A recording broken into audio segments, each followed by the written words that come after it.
Salam sejahtera bagi kita semua. Semoga kita sehat selalu. Nah, pada hari ini kita akan melanjutkan pelajaran kita, yaitu jaringan tumbuhan. Baik, coba kita perhatikan dalam gambar berikut ini. Ada gambar pohon yang ukurannya besar ya. Kira-kira berapakah usia pohon berikut ini?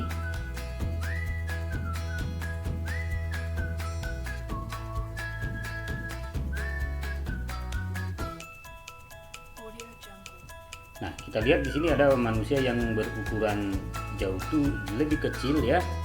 Nah, bagaimana kita menentukan usia pohon tersebut?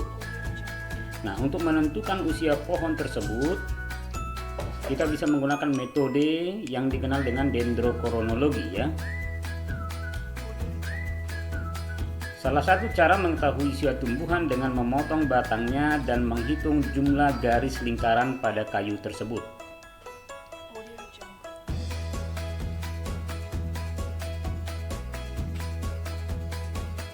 Nah, berikut ini adalah gambar daripada batang yang dipotong ya. Kita bisa melihat di sini ada gambar lingkaran, beberapa lingkaran gitu ya. Nah, dari batang pohon ini kita perbesar ya.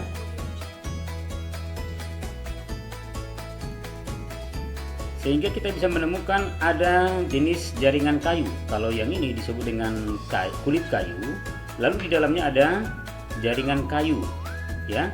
Jaringan kayu atau disebut dengan silem. Kita lihat di sini pada musim kemarau silemnya lebih kecil ya, lebih tipis, sedangkan musim hujan silemnya lebih besar.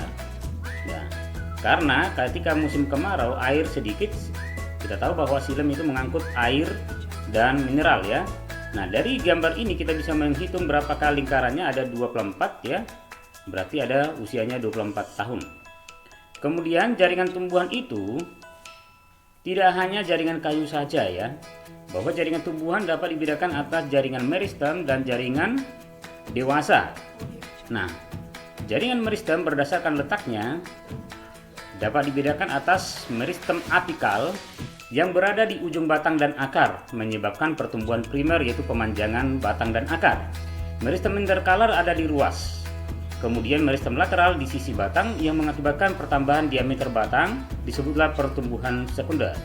Jaringan dewasa, jaringan yang tidak aktif membelah, sudah berdiferensiasi dan spesialisasi, terdiri dari jaringan epidermis, jaringan dasar yang mengisi setiap jaringan, jaringan pengangkut, silem dan floem, kemudian jaringan penguat atau penyokong, kolenkim dan sklerenkim.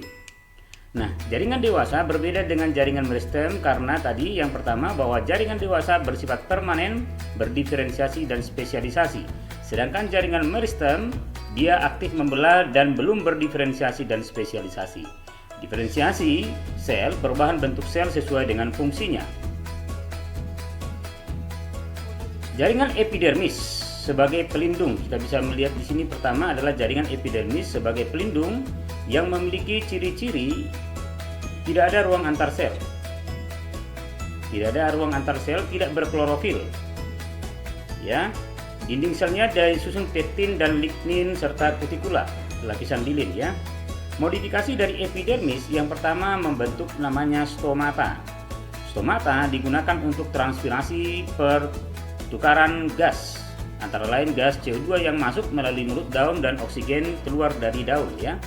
Kemudian ada buliform, sel kipas yang terdapat pada graminae yang digunakan untuk menyimpan air.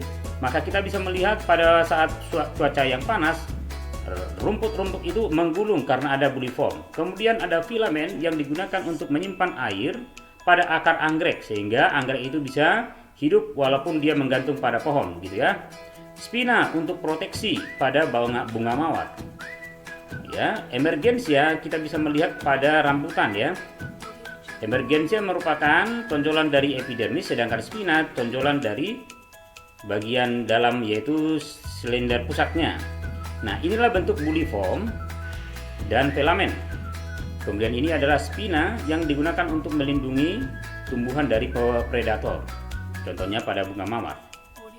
Nah, sedangkan ini adalah bulu atau trikoma, kalau banyak disebut trikomata. Digunakan untuk mengurangi transpirasi, ya. Kemudian pada tumbuhan bakau digunakan untuk mengeluarkan garam, ya. Maka disebutlah trikoma secretory, yaitu trikoma avicena mengeluarkan garam sehingga tumbuhan bakau bisa tahan pada kondisi adanya garam di pinggir pantai. Nah, berikut adalah parenkim dasar, yaitu parenkim atau jaringan dasar mengisi antar jaringan, ukurannya besar, banyak vakuola, ada ruang antar sel. Berikut ini gambar dari parenkim. Nah, jenis parenkim itu ada beberapa. Yang pertama adalah parenkim asimilasi yang digunakan untuk fotosintesis seperti parenkim palisade dan parenkim spons pada daun, ya. Nah, untuk fotosintesis.